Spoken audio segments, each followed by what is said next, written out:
Jean-Paul Roumet, bonjour.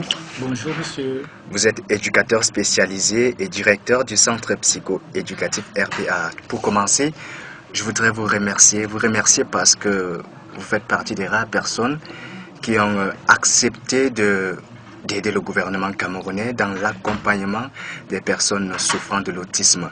Alors, le monde entier célèbre ce 2 avril 2020 la journée mondiale de la sensibilisation à l'autisme. Pour éclairer la lanterne de nos auditeurs, c'est quoi l'autisme?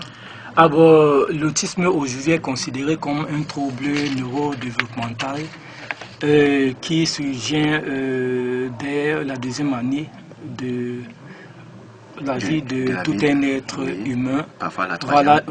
Parfois la troisième année, effectivement, et qui handicape l'enfant dans certains domaines de développement, à savoir la communication, parce que c'est ça l'objet principal, le comportement, et puis tout ce qui est interaction sociale. Comment est-ce qu'un enfant autiste atteint de l'autisme se comporte-t-il? Quelle est la symptomatologie de cette pathologie?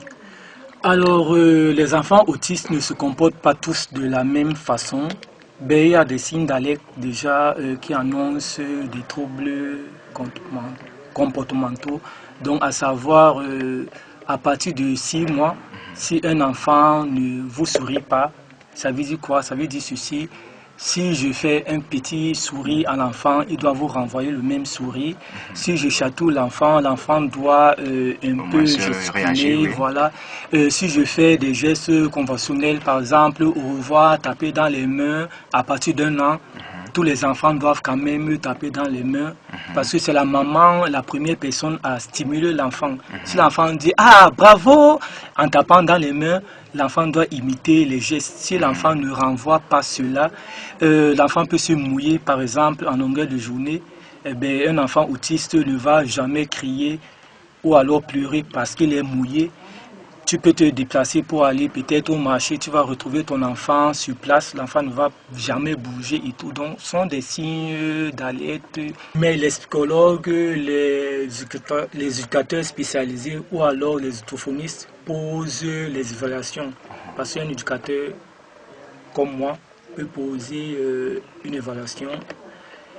Un orthophoniste va poser un bilan.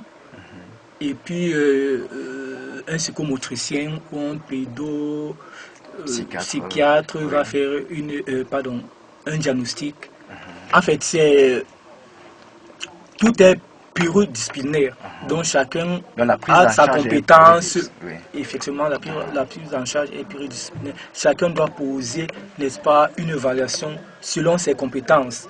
Et maintenant, ensemble, on décide donc de ce qui est effectivement comme, comment dirais-je, le pédopsychiatre ou le neuropédiatre va décider maintenant selon les données à sa position que bon, ok, tel enfant présente des signes du spectre autistique. Malheureusement, l'État camerounais n'a pas de structure. Mais on vous dira également qu'il y a une autre structure de l'autre côté, à Douala, je crois, Orchidée. Orchidée Home, c'est une structure, d'ailleurs j'ai fait 10 ans à Orchidée, j'ai commencé en 2004 à Orchidée, je suis à 16 ans de prise en charge. Donc Orchidée, c'est une structure privée. Quand je parle de l'État camerounais, je mesure mes mots. L'État camerounais n'a aucune structure.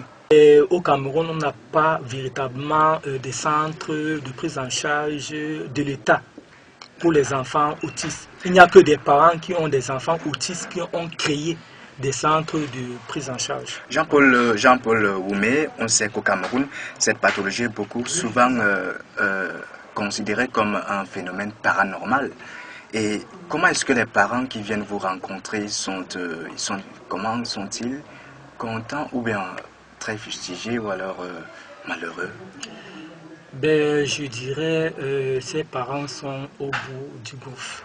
Sincèrement, au Cameroun et en Afrique, l'autisme est considéré aujourd'hui comme de la sorcellerie parce que c'est un mauvais sort qu'on a jeté dans la famille.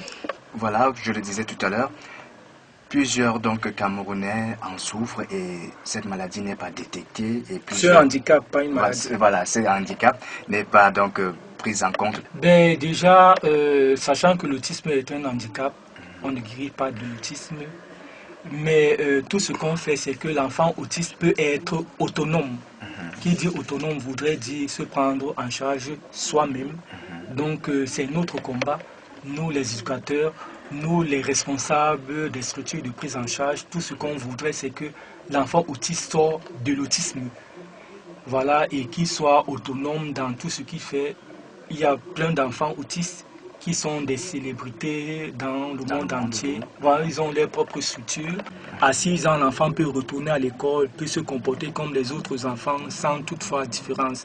Bon, maintenant, la seule différence, c'est peut-être au niveau du comportement, qui sera un peu différent des autres, mais en dehors du comportement ou alors en dehors de la communication, l'enfant autiste peut également passer inaperçu. Un enfant paye 100 000 francs le mois.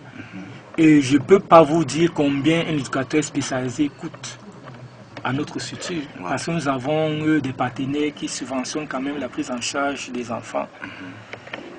Qui dit un enfant voudrait dire un éducateur spécialisé. Tout à fait. Mais par contre, à l'extérieur, un éducateur, une heure, c'est 10 000 francs de l'heure. Certains éducateurs vont vouloir travailler dans l'informel à l'extérieur, n'est-ce pas, pour essayer de gagner leur pain quotidien. Mais par contre, à l'extérieur, ils peuvent gagner 1 million de francs et plus. C'est beaucoup. Voilà, l'avant-dernière question, Jean-Paul Woumé. La prise en charge, justement, vous disiez tout à l'heure qu'elle est coûteuse, elle est vraiment coûteuse.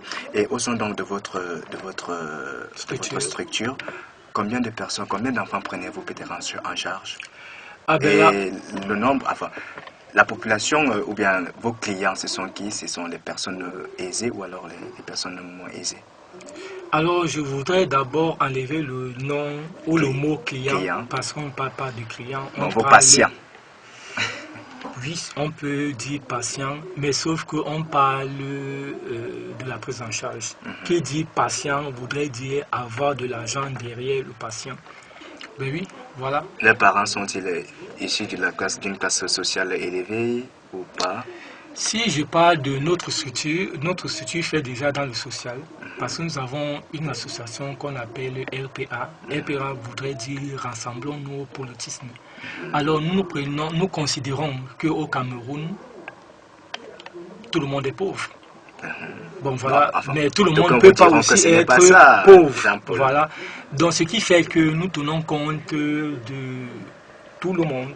Voilà, si un parent nous vient et qui n'a pas de moyens pour la prise en charge, on va se référer vers le ministère des Affaires sociales. On leur dira, bon ok, voilà, nous avons un sujet qui ne peut pas payer la prise en charge.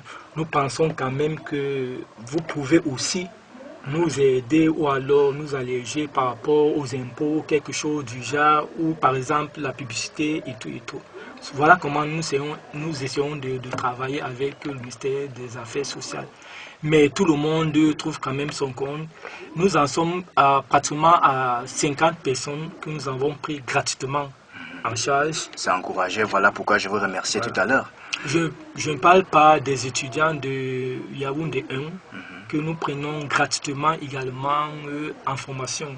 Depuis 2 ans, on n'a jamais rien pris. Mais nous sommes pratiquement à plus de 25 étudiants que nous formons tous les ans. D'accord. Alors, pour donc sortir, si vous avez un message à donner aux parents qui ont des enfants qui souffrent d'autisme, quel serait donc ce message? Ben, je leur demande déjà beaucoup de courage.